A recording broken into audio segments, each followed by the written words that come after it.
Desde o seu primeiro uso devastador em 1945, as armas nucleares têm sido uma enorme fonte de ansiedade e medo ao redor do mundo inteiro. Por quase um século, vivemos sabendo que nossos líderes mundiais poderiam nos lançar em uma guerra nuclear com destruição em uma escala nunca antes vista na história.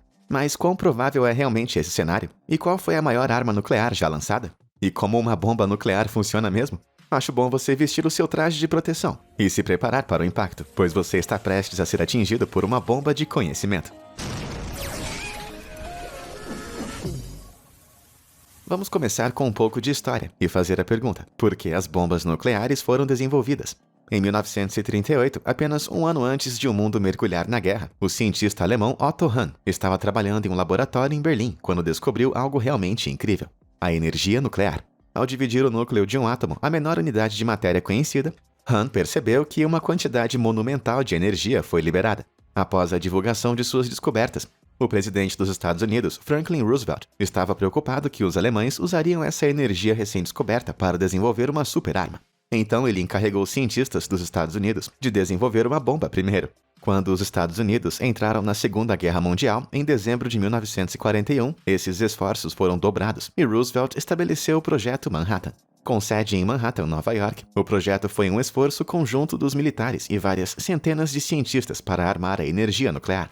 Apenas 4 anos após a sua formação, seu objetivo foi alcançado. Em 16 de julho de 1945, os Estados Unidos realizaram o primeiro teste de uma bomba nuclear, com o codinome de o Teste da Trindade. Essa bomba, contendo 1 quiloton de poder destrutivo, o mesmo que 1.000 toneladas de explosivos convencionais, foi lançada sobre Socorro, no Novo México. A explosão resultante surpreendeu os militares dos Estados Unidos e deixou o local da bomba tão irradiado que até hoje em dia a área contém mais de 10 vezes o nível normal de radiação. Em outras palavras, foi um sucesso retumbante. Menos de um mês depois, os Estados Unidos colocariam essa nova tecnologia aterrorizante em uso. Com a guerra quase acabando, mas o Japão se recusando a se render, o recém-empossado presidente Harry S. Truman ordenou o bombardeio atômico da cidade de Hiroshima. Quando a bomba, que foi chamada de Little Boy, foi lançada, tudo mudou. O avião escolhido para a missão, um bombardeiro B-29 Super Fortress, chamado The Enola Gay, chegou a Hiroshima às 9h14 do horário local, em 6 de agosto de 1945. O bombardeiro chamado Thomas Farby lançou essa bomba de quase 4.500 quilos. Então, o piloto, Paul Tibbets, virou bruscamente e voou para longe da cidade o mais rápido que pôde. 43 segundos depois, Little Boy explodiu com a força de mais de 16.500 toneladas de TNT. A explosão nuclear vaporizou instantaneamente qualquer pessoa em seu centro, queimou o solo ao redor a temperaturas superiores a 3.900 graus Celsius e enviou uma onda de choque que esmagou edifícios e destruiu terras por quilômetros ao redor. Era um inferno na Terra. Uma assustadora nuvem em forma de cogumelo subiu no ar a 6.100 metros acima da cidade, bloqueando a luz do sol para os que estavam abaixo. Mas ainda assim, o imperador japonês Hirohito se recusou a desistir. Surpreso, mas inabalável, Truman ordenou o lançamento de uma segunda bomba, dessa vez sobre a cidade de Nagasaki. Essa bomba, chamada Fat Man, era ainda maior e mais poderosa que a sua antecessora. Apenas 3 dias após o bombardeio de Hiroshima, a Fat Man caiu de um avião dos Estados Unidos e explodiu sobre Nagasaki, destruindo mais de 6,5 km² da cidade. Uma segunda nuvem de cogumelo foi lançada no ar, e a chuva radioativa queimou qualquer pessoa que tivesse a infelicidade de ter sobrevivido à explosão inicial. Sim, poderia ter sido melhor ser vaporizado do que estar um pouco mais longe quando a bomba explodiu. Aqueles que não estavam na explosão imediata sofreram todos os tipos de doenças desagradáveis, como queimaduras, ferimentos internos e cegueira. E muitos acabaram sucumbindo. O imperador Hirohito, vendo tamanha destruição, finalmente anunciou a rendição do país, ao custo de mais de 200.000 vidas inocentes. E assim os Estados Unidos venceram a guerra. Talvez, sem surpresa, as recém-formadas Nações Unidas fizeram um de seus primeiros atos para impedir as armas atômicas. E ainda menos surpreendente, isso foi completamente ignorado. Nos anos que se seguiram à guerra, os Estados Unidos continuaram testando bombas atômicas. E a União Soviética, sob o regime comunista e firmemente contra o modo de vida americano, acelerou seu próprio programa nuclear. Em 1949, a União Soviética tornou-se a segunda nação a detonar com sucesso uma bomba nuclear. A Guerra Fria havia começado oficialmente. 2 nações com sistemas de crenças muito conflitantes, ambas abrigando as armas mais poderosas que a humanidade já viu. O que poderia dar errado? Mas sabe onde não tem como errar? Em apertar os botões de curtir e se inscrever abaixo, para que você receba recomendações incríveis e conteúdo como esse entregue em sua página inicial quase todos os dias. Mas enfim, vamos continuar explodindo as coisas. Em 1952, 3 anos após o primeiro teste nuclear bem-sucedido da União Soviética, e com as tensões da Guerra Fria aumentando cada vez mais, os Estados Unidos levaram o armamento nuclear a um nível totalmente novo, ao detonar a primeira bomba de hidrogênio. Você consegue adivinhar o quanto essa bomba de hidrogênio era mais poderosa do que as primeiras bombas atômicas? 10 vezes? 100 vezes? É claro que não. Era 1000 vezes mais poderosa do que a bomba lançada em Hiroshima, pois destruir uma cidade inteira não é o suficiente. Quando a bomba explodiu sobre uma remota ilha no Pacífico, a explosão teve uma força monumental de 10,4 megatons de TNT, que são mais de 10 milhões de toneladas desse material. A explosão colossal produziu uma bola de fogo de pelo menos 6 quilômetros de largura, que, segundo estimativas de especialistas, brilhou mais do que 1000 sóis. E o calor foi sentido por observadores a mais de 48 quilômetros de distância. No entanto, os soviéticos estavam no encalço dos Estados Unidos. E se você pensou que essa explosão que acabamos de ver era gigante, então se segure, porque você não viu nada ainda. Mas vamos colocar as coisas em perspectiva por um momento. A bomba lançada sobre Hiroshima era de 15 quilotons. A primeira bomba de hidrogênio foi de 10 megatons, mas 9 anos depois, em 1961, os soviéticos testaram uma bomba de hidrogênio que tinha inacreditáveis 57 megatons. Isso é 3.800 vezes o poder da bomba que destruiu Hiroshima. O gigante absoluto em forma de arma era chamado de Tsar Bomba e media quase 8 metros em comprimento, além de pesar 27 toneladas, mais ou menos umas 6 vezes o peso do Little Boy, e mais do dobro do comprimento. A monstruosa super-arma era tão grande que nem cabia dentro de um avião, e tinha que ser carregada embaixo. Imagina só a pressão que esse pobre piloto sofreu. Ele e sua equipe tiveram apenas 50% de chance de sobreviver a esse teste. Em 30 de outubro de 1961, o avião que transportava a bomba decolou e saiu voando em direção ao local do teste, uma ilha no Oceano Ártico chamada Novaya Zemlya. Uma vez sobre a ilha, a tripulação liberou a carga e deu-o fora de lá o mais rápido possível. Para que eles tivessem um pouco mais de tempo, a gigantesca bomba foi equipada com um paraquedas para retardar a sua descida. Mesmo assim, quando detonou, a explosão foi tão poderosa que a sua onda de choque atingiu o avião, fazendo ele cair mais de 914 metros. Пулевой столб, поднимающийся с земли, быстро увеличился в объеме. Через несколько секунд после взрыва Felizmente, o piloto recuperou o controle, mas a explosão aniquilou tudo dentro de 35,4 quilômetros e criou uma gigantesca nuvem de cogumelo com mais de 60 quilômetros de altura. A tripulação do bombardeiro, ainda se afastando o mais rápido possível, apenas observou a bela e aterrorizante pluma perfurar o céu, onde eles estavam apenas momentos antes. Na realidade, esse teste não foi nada mais do que o primeiro-ministro soviético, Nikita Khrushchev, tentando impressionar mostrando seu poder militar para mostrar aos Estados Unidos quem mandava. Mas a bomba em si, embora sem dúvidas muito impressionante, era impraticável e não era tão eficaz quanto lançar várias bombas menores. Então, no final, nenhum dos dois lados tentou fazer uma bomba maior que essa. Ainda hoje, a Tsar Bomba continua a ser a maior arma nuclear já criada e usada. Porém, eu cheguei bem perto de superá-la depois da minha janta de ontem à noite. Apesar de nenhuma bomba igualar o poder da Tsar Bomba, entre 1945 e 1980, um total combinado de 510 megatons de explosivos foram detonados em todo o mundo em testes nucleares. Isso é 170 vezes mais poder de explosão do que foi usado na Segunda Guerra Mundial inteira. E embora sejam facilmente os dois maiores culpados, não foram apenas os Estados Unidos e a União Soviética os responsáveis pela enxurrada de explosões. Em 1980, o Reino Unido, a França e a China entraram na briga com seus próprios testes, embora em escala muito menor. Com 5 nações causando enormes explosões em qualquer pedaço de terra estéril que pudessem encontrar, é de se esperar que houvesse algumas consequências ambientais, não é mesmo?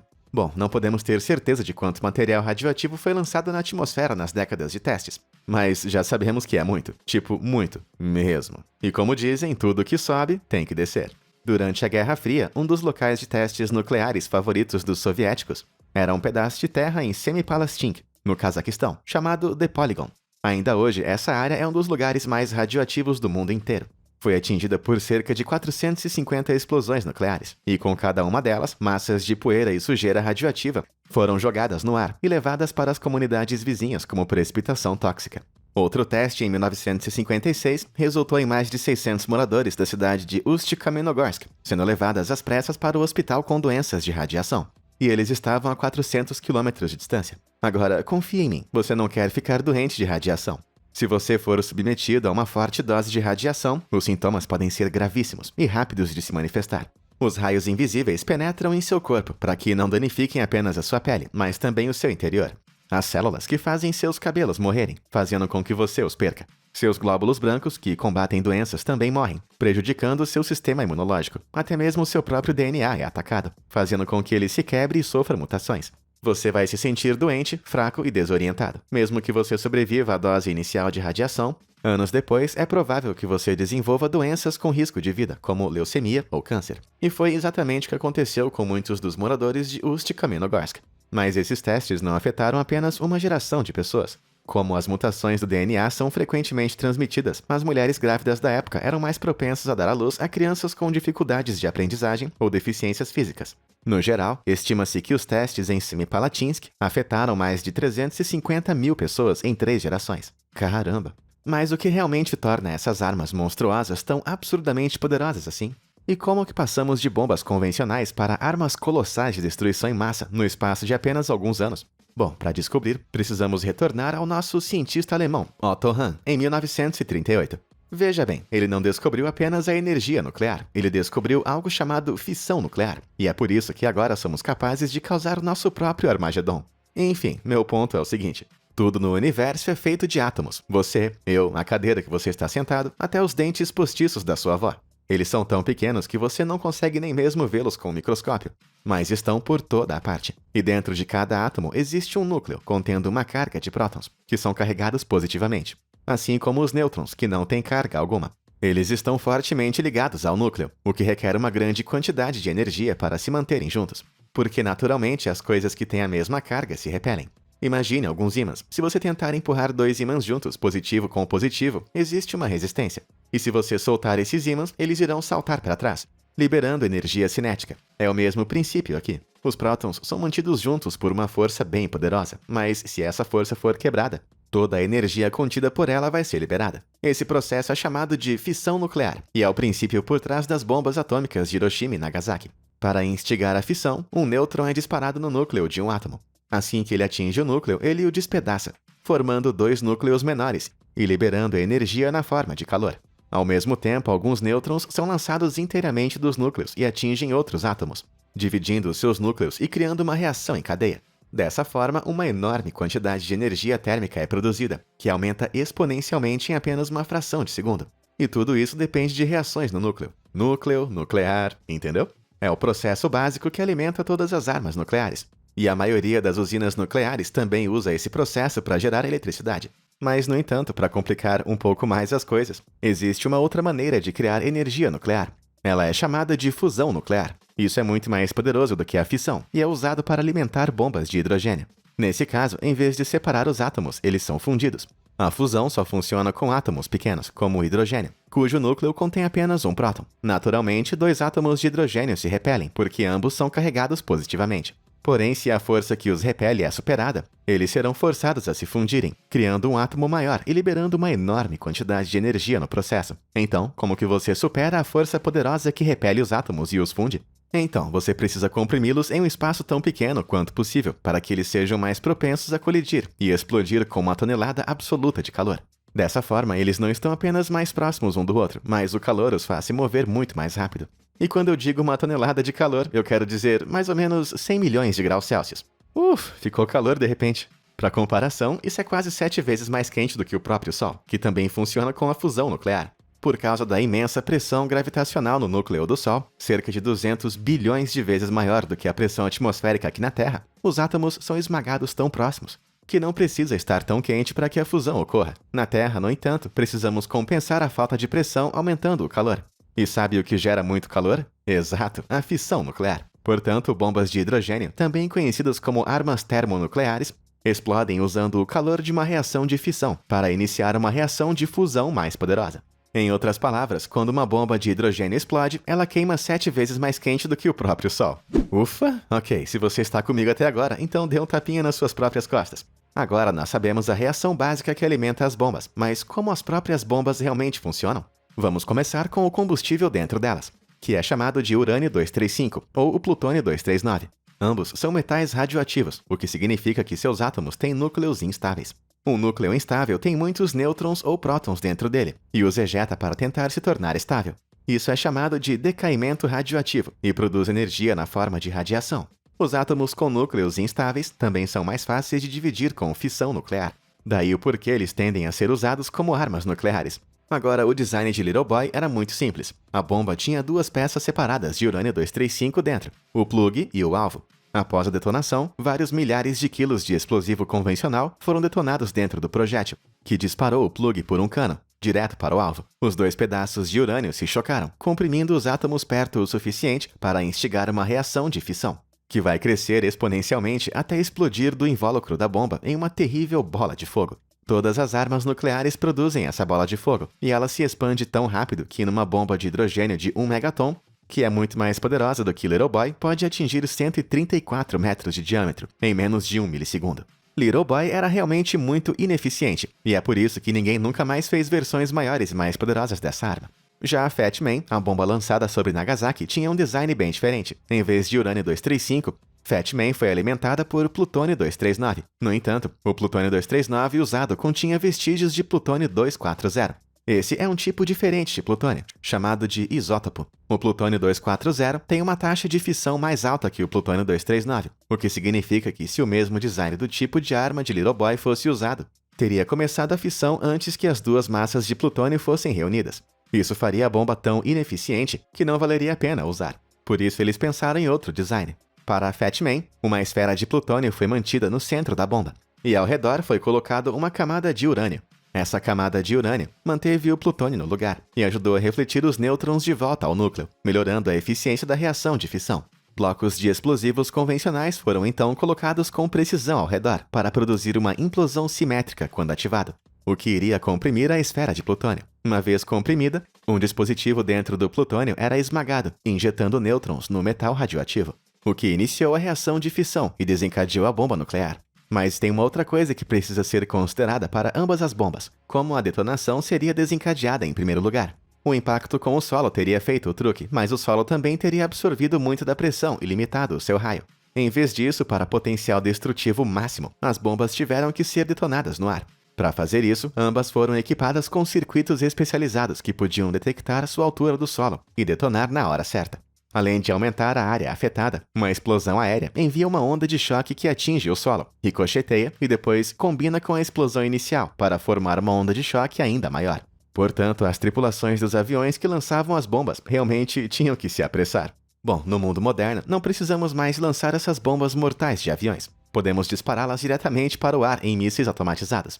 Os mísseis balísticos são cerca de 20 vezes mais rápidos do que bombardeiros tradicionais e podem transportar ogivas nucleares movidas a hidrogênio, muito mais mortais do que as bombas atômicas lançadas no Japão. Felizmente, também temos alguns sistemas de defesa antimísseis bem bacanas.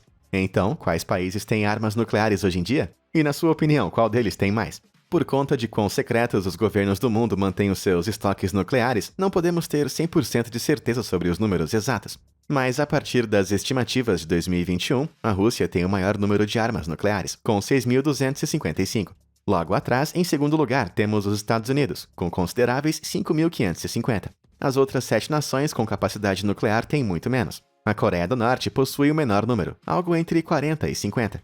E embora 40 armas nucleares não pareçam muito em comparação com as mais de 6.000 da Rússia, ainda assim é um poder de fogo suficiente para apagar completamente a cidade de Nova York do mapa, e um pouquinho mais. O que me faz pensar, como seria se o impensável acontecesse e o mundo realmente caísse numa guerra nuclear completa? Como comunidade global, atualmente temos mais de 13.000 ogivas nucleares, mas no entanto esse número engana um pouco. Devido aos esforços de desarmamento, apenas 3.000 a 4.000 estão realmente ativas, e o restante está desativado. Isso é relativamente baixo em comparação com 1986, quando o número total de ogivas atingiu uma enorme alta mundial, de 70.300. É claro que 4.000 mísseis nucleares ainda podem causar uma quantidade considerável de danos. Se apenas 1/10 delas encontrasse o seu alvo, a perda de vidas humanas seria catastrófica. E não apenas por conta das explosões e radiação. Também por conta das tempestades de fogo também. Sim, como se as armas nucleares não fossem ruins o suficiente. Em Hiroshima, todos os incêndios individuais causados pela explosão se fundiram em uma terrível tempestade de chamas. O ar quente subiu e acabou criando ventos ardentes com força de um furacão, que se voltaram para dentro, em direção ao fogo, espalhando ele. Isso deixou o fogo ainda mais furioso, destruindo tudo em seu caminho por 11,6 km², antes de finalmente extinguir. Uma teoria apocalíptica que se chama inverno nuclear afirma que, se bombas o suficiente explodissem, milhares dessas furiosas tempestades de fogo iriam queimar pelo mundo. levantando centenas de milhões de toneladas de fumaça e cinzas. Isso iria formar um cinturão grosso de partículas circundando o hemisfério norte, mergulhando nosso mundo na escuridão. A falta de luz solar iria causar quedas dramáticas nas temperaturas e iria destruir grande parte da vegetação e da vida animal na Terra também. Com todas as colheitas sendo perdidas, os animais morrendo e as cidades e infraestruturas destruídas, os seres humanos que restassem seriam deixados em um deserto frio e irradiado, e as nuvens escuras poderiam permanecer por uma década inteira. Em outras palavras, não seria nada divertido. Mas espera aí um pouco. Antes de ir gastar as suas economias num abrigo antinuclear e 1000 latas de feijão, acho que você deve saber que é bem improvável que tenhamos o Armagedon tão cedo. A humanidade possui o poder para se autodestruir desde o fim da Guerra Mundial, mas apesar disso, nenhuma arma nuclear foi usada fora de um teste desde 1945. Mas por quê? Bom, a guerra nuclear não iria beneficiar ninguém. Se um país lançar um ataque nuclear a outro, o país defensor provavelmente vai lançar um contra-ataque nuclear em resposta, e os dois lados com certeza vão estar perdidos. Isso é chamado de destruição mutuamente assegurada, e digamos que não é o ideal. Isso funcionou muito bem durante a Guerra Fria, mas hoje em dia é um pouco mais complexo. Com países ao redor do mundo desenvolvendo mísseis hipersônicos incrivelmente rápidos, os sistemas de defesa convencionais simplesmente não funcionam mais. Esses mísseis hipersônicos não apenas voam mais rápido do que 1,6 km por segundo, mas também são mais manobráveis do que os seus equivalentes balísticos, fazendo com que a defesa contra eles seja bem difícil. Mesmo assim, a destruição mutuamente garantida ainda se aplica. Os Estados Unidos, a Rússia e a China estão desenvolvendo a tecnologia, juntamente com vários outros países. Mas por conta disso, ironicamente, um ataque é muito menos provável do que se apenas um país tivesse o poder. Eu sei que isso não é a coisa mais confortante de se ouvir. Mas armas nucleares em massa não são nada reconfortantes. Acho que é por isso que você nunca vê brinquedos nucleares fofinhos em lojas infantis. De qualquer forma, o mundo moderno está muito mais focado em usar a energia nuclear para usos construtivos do que destrutivos. Na verdade, cerca de 10% da eletricidade do mundo inteiro agora é nuclear. E isso, na verdade, é bom, não polui a atmosfera e é cerca de 10 milhões de vezes mais eficiente do que a queima de combustíveis fósseis. A pesquisa nuclear também ajudou os médicos na luta contra o câncer, permitindo que eles prevejam a quantidade de radiação necessária para matar tumores, sem danificar as células saudáveis. Nós até usamos radiação para matar bactérias nocivas em nossa comida. Portanto, nem tudo é desgraça e tristeza. E graças à tecnologia nuclear, nós estamos realmente dando alguns passos para criar um mundo melhor. Vamos apenas torcer para não explodir esse mundo em pequenos pedacinhos antes de chegar nesse ponto, ok? Mas e você? O que achou de tudo isso? Você acha que o mundo seria melhor se nunca tivéssemos descoberto essa energia nuclear? Ou será que a ameaça nuclear realmente impediu que outro conflito em escala global acontecesse? Diz aí nos comentários abaixo o que você acha. Muito obrigado por assistir. Até a próxima!